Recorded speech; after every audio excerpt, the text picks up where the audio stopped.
Hello दोस्तों, तो कैसे हैं आप सब। तो दोस्तों, जो बच्चे बीए थर्ड सेमेस्टर के स्टूडेंट हैं और जिन्होंने इंग्लिश सब्जेक्ट ले रखा है, यानी कि अंग्रेजी विषय, और साथ ही दोस्तों जो बच्चे मेजर और माइनर के स्टूडेंट हैं, तो उनका दोस्तों जो सेकंड पेपर है इंग्लिश का, उसके सारे क्वेश्चन हम आपको इस वीडियो में कराएंगे, जो कि मोस्ट इंपॉर्टेंट क्वेश्चन होंगे। ये सारे क्वेश्चन दोस्तों आपके एग्जाम में पूछे जाएंगे, तो बिना स्किप किए हुए वीडियो पूरा देखिएगा, तभी आपको पूरा पेपर अच्छे से समझ में आएगा कि आपसे एग्जामिनर क्या पूछ रहा है। ठीक है दोस्तों, तो यहाँ पे जो है स्क्रीन पर आप देख सकते हैं कि जो सबसे पहला क्वेश्चन है, जल्दी से देख लेते हैं। तो जो सबसे पहला क्वेश्चन है, write a note on picaresque novel, यानी कि पिकारेशक नॉवेल पर आपको एक नोट तैयार कर लेना है। तो दोस्तों, हो सकता है कि आपका जो एग्जामिनर है आपसे पिकारेशक नॉवेल पे ऐसे पूछ सकता है। तो अगर क्वेश्चन जो है घुमा फिरा के पूछेगा एग्जामिनर, तो आपको बिल्कुल भी कंफ्यूज नहीं होना है, इसका आंसर जो है सेम ही रखना है। तो पिकारेसक नॉवेल का जो वर्ल्ड है, इसको देखे ध्यान से देख लीजिएगा, और इस तरीके का कोई भी क्वेश्चन आता है तो आपको जो आंसर है इसका सेम ही लिख देना है। उसके बाद यहाँ पर जो नेक्स्ट क्वेश्चन है अगला देख लेते हैं। Write a note on dystopia in English novel, यानी कि इंग्लिश नॉवेल में डाइस्टोपिया पे एक नोट तैयार करना है। तो दोस्तों, ये भी बहुत ही ज़्यादा इंपॉर्टेंट क्वेश्चन है जो आपके एग्जाम में पूछा ही जाएगा, तो इसको अच्छे से तैयार कर लीजिएगा। ठीक है, एक नोट आपको लिख लेना है डायस्टोपिया पे इंग्लिश नॉवेल में। ठीक है, तो ये आपका सेकंड क्वेश्चन है। उसके बाद जो यहाँ पे तीसरा क्वेश्चन है, जल्दी से देख लेते हैं। तो तीसरा क्वेश्चन जो है, right an essay on historical novel, यानी कि हिस्टोरिकल नॉवेल पर आपको ऐसे तैयार करना है। तो दोस्तों, हो सकता है कि एग्जामिनर आपसे हिस्टोरिकल नॉवेल पे दूसरा क्वेश्चन पूछे इसी से रिलेटेड, तो आपको जो है इसी से ऐसे तैयार कर लेना है। बट अगर क्वेश्चन इससे अलग आता है तो आपको जो है जो क्वेश्चन आपका आंसर तैयार होगा उसी को आपको लिख देना है। बस दोस्तों, इसकी जो हेडिंग होगी थोड़ा सा सही से और याद कर कर लिखिएगा।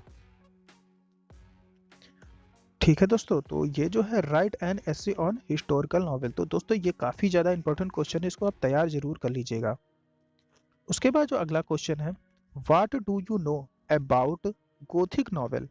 ठीक है, डिस्कस विथ सुटेबल इलिट्रेशन। तो ये भी काफी ज्यादा इंपॉर्टेंट जो है क्वेश्चन है गोथिक नॉवेल पर। तो इसमें दोबारा से देख लेते हैं। तो व्हाट डू यू नो, मतलब क्या आप जानते हैं गोथिक नॉवेल क्या है।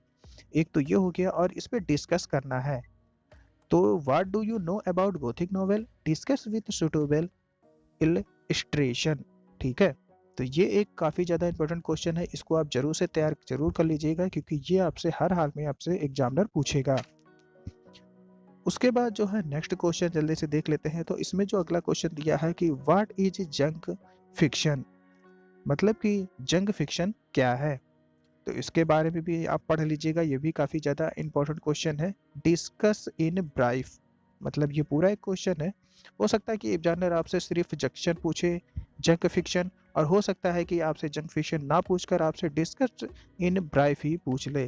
तो बिल्कुल भी आपको कंफ्यूज नहीं होना है, आपको पूरा क्वेश्चन एक ही आंसर में दे देना है। ठीक है, क्वेश्चन का आंसर जो है एक ही रहेगा, तो आप इसको अच्छे से तैयार कर लीजिएगा।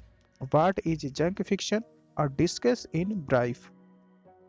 उसके बाद जो अगला क्वेश्चन है, discuss the theme of love and marriage in Jane Austen. ठीक है, इज प्राइड एंड प्रिजुडिस। तो ये भी दोस्तों काफी ज्यादा इंपॉर्टेंट क्वेश्चन है। ठीक है, तो दोबारा से देख लेते हैं कि क्या बोल रहा है examiner. Discuss the theme of love and marriage in Jane Austen is Pride and Prejudice. तो ये भी दोस्तों क्वेश्चन जो है घुमा फिरा के एग्जामिनर पूछेगा। ठीक है, तो इसको आप जरूर से तैयार कर लीजिएगा। उसके बाद यहाँ पर जो अगला क्वेश्चन है, write a note on the character of Elizabeth Bennett. तो दोस्तों, यहाँ पे जो है इलिजाबेथ बेनेट पर जो है आपको एक नोट तैयार कर लेना है उनके कैरेक्टर पर। तो ये भी काफी ज्यादा इंपॉर्टेंट क्वेश्चन है। ठीक है, write a note on the character of Elizabeth Bennett. उसके बाद जो है अगला क्वेश्चन है, जल्दी से देख लेते हैं क्या है। तो a related Charles Dickens as a novelist with special reference to great expectation. ठीक है, तो ये भी इंपॉर्टेंट क्वेश्चन है। ठीक है, इसको भी आप तैयार कर लीजिएगा। दोस्तों ये जो क्वेश्चन है अच्छे से देख लीजिएगा, तो इसमें जो है शब्द देख लीजिएगा कि क्या आपसे जो है एग्जामिनर पूछ सकता है। तो जो है अगर novelist the special reference to great expectation करके सवाल आता है तो आप इसको जरूर से इसका आंसर दे दीजिएगा। उसके बाद जो है नेक्स्ट क्वेश्चन जो है, Dickens is a great entertainer but a poor artist justify. तो दोस्तों ये भी काफी ज्यादा इंपॉर्टेंट क्वेश्चन है, ठीक है, तो इसको भी आप तैयार कर लीजिएगा। Dickens is a great entertainer but a poor artist justify. इसमें दोस्तों जो अगला क्वेश्चन है, write a note on Hardy pessimist, ठीक है, हार्डी पेसिमिस्ट पर एक नोट तैयार कर लेना है। तो दोस्तों हो सकता है कि आप जन एग्जामिनर जो है आपसे इस पे ऐसे पूछ सकता है, ठीक है, इस पे अलग तरीके से क्वेश्चन जो एग्जामिनर पूछ सकता है, पर दोस्तों आपको जो नाम है हार्डी पेसिमिस्ट, इसको जरूर से याद रखना है, ठीक है। इस तरीके का कोई क्वेश्चन आता है तो आपको हार्डी पेसिमिस्ट पर जो है आपको आंसर दे देना है। उसके बाद जो इसमें अगला क्वेश्चन है, Hardy is a regional novelist discuss, यानी कि हार्डी है इसका जो रीजनल नोवेलिस्ट पे है इस पे डिस्कस करना है। तो इस तरीके का क्वेश्चन आपसे एग्जामिनर पूछ सकता है, तो इसको भी आप अच्छे से तैयार कर लीजिएगा।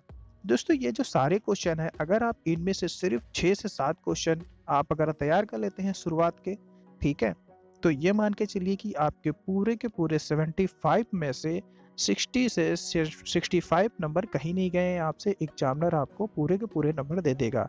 बट दोस्तों यहाँ पर एक चीज आप ध्यान रखिएगा कि कोई भी क्वेश्चन की जो हेडिंग है उसको बहुत ही अच्छे से लिखिएगा, ठीक है, और उसका आंसर जो है बहुत ही अच्छे से दीजिएगा, तभी आपको एग्जामिनर जो है पूरे नंबर देगा। बट इसमें मोस्ट इम्पोर्टेंट जो है इसकी हेडिंग, क्वेश्चन कोई भी आता है दोस्तों, बट उसकी जो हेडिंग होती है वो इम्पोर्टेंट होती है, एग्जामिनर उस पर ज़्यादा फोकस करता है, ठीक है। तो ये सारे क्वेश्चन आप तैयार कर लीजिएगा, और कोई भी कंफ्यूजन हो तो आप कमेंट करके पूछ सकते हैं, और चैनल को जरूर सब्सक्राइब